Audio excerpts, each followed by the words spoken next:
কিছু কিছু মানুষ আছে যারা তোমার লাইফে জোর জবরদস্তি ঢুকবে, তোমার লাইফে তাদের কোনো ইম্পর্টেন্স নেই, তুমি কোনো ইম্পর্টেন্স দাও না, কিন্তু তারা নিজেরা ঢুকবে এবং কথা বলবে তোমার লাইফ নিয়ে।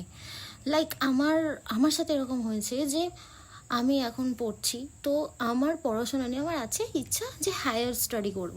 তো তারা এসে বলবে মেয়েরা এত পড়ে কেন, মেয়েদের এত পড়া উচিত নয়। ও মাই গড, মানে কি ভাই, কোন যুগে তুমি বাস করছো, কোন যুগে তুমি বাস করছো যে তুমি আমাকে এসে বলছো তুমি নিজে পড়াশোনা করোনি, তুমি কম পড়াশোনা করেছো, তুমি পড়াশোনার ভয়ে বিয়ে করে নিয়েছো। সো বিয়েটা আমি করছি না, কারণ আমারও ইচ্ছা আছে খুব তাড়াতাড়ি বিয়ে করে নেওয়ার, কিন্তু সেটা কথা হচ্ছে না। কথাটা হচ্ছে এইটা যে তুমি পড়াশোনা করোনি, তোমার পড়াশোনা ভালো লাগে না, তার জন্য তুমি অন্য মেয়েকে এসে তাকে বলতে পারো না যে সে কতদূর পড়বে এবং কতদূর পড়বে না।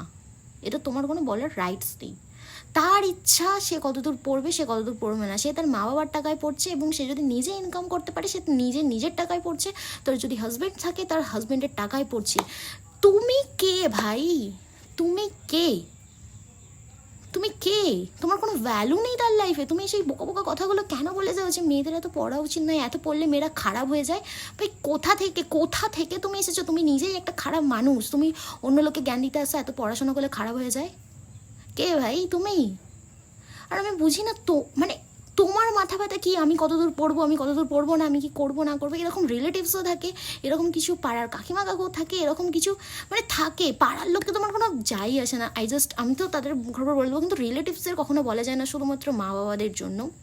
আমি জানি তোমাদের সাথে হয়, মা বাবারা তোমাদেরকেই বকবে, তোমরাই দোষী হয়ে যাবে, ওই জন্য তোমরা কিছু বলতে পারো না। তো এরকম হয়ে থাকে, মানে তাদের নিজেদের মেয়েরা পড়াশোনা করে না, ফেল করে, সবাই করে থাকে। ফেল করলে যে লাইফটা খারাপ হয়ে যাচ্ছে, সে সাকসেস হবে না এরকম কোনো ব্যাপার না, কিন্তু ফেল করে পাস করে ঠিক আছে। কিন্তু আমি বলছি যে তাদের মেয়েরা এরকম বলে তাদের মেয়েরা পড়াশোনায় ভালো না, তারা নিজেরাও ভালো না, তারা নিজেরা কোনো পড়াশোনা করেনি, নিজেদের যত গোষ্ঠীর লোক আছে কেউ পড়াশোনা করেনি, কেউ গ্র্যাজুয়েশনটুকু পাস করেনি, 10 পাস করেনি।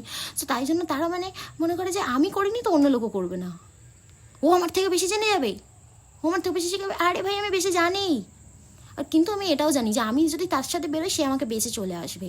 আমি তার থেকে কিছু জেনেও থাকলে আমি তাকে হারাতে পারবো না, তারা এমন টাইপসেরই মানুষ হয়। সো আমি বলবো please go to the hell, go to the hell. আমার লাইফ থেকে যাও, বেরো। আমার লাইফে আমার লাইফ নিয়ে কিছু কথা বলতে এসো না, দয়া করো। আমি তোমার লাইফ নিয়ে কোনো কথা বলতে চাই না, তুমিও আমার লাইফ নিয়ে কথা বলতে এসো না। Go to the hell.